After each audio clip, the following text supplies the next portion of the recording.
Hello and welcome to the v3.co.uk weekly debrief. I'm Phil Muncaster and these are the top stories this week.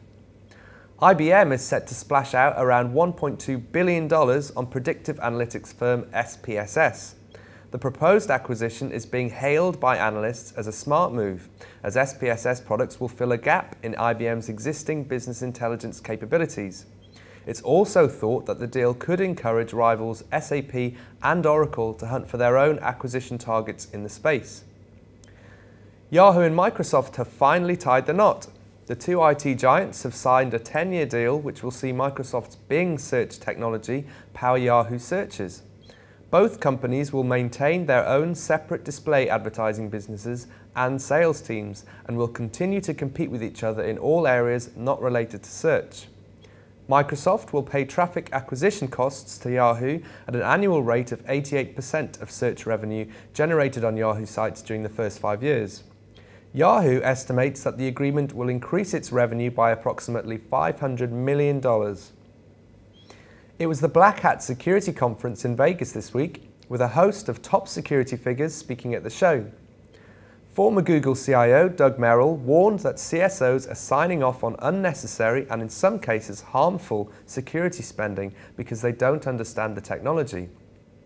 Meanwhile, CSOs at the show complained that the level of regulation that they have to deal with is hindering their ability to deal with the current threats. Ofcom says UK broadband customers receive speeds that are significantly slower than those advertised by providers.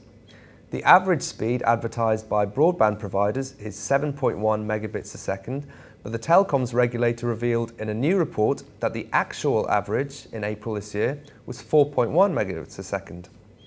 The government said that it hopes the report will give operators more incentives to compete on performance and invest in new technologies to speed up their services. Research in Motion has added a new model to its BlackBerry Curve lineup. It's added a touch-sensitive trackpad controller and dedicated media keys for music and video functions on the Curve 8520. The device is set to be available to UK carriers from early to mid-August. And finally, our most commented story of the week is our top 10 guide to Windows 7 features. It seems many of our readers have picked up on the last point that it is not Vista. Some have agreed, adding that although it fixes a lot of the problems of Vista, it still can't beat XP. Others, though, explain that the two OSs are actually very similar, right down to sharing a lot of the same underlying code.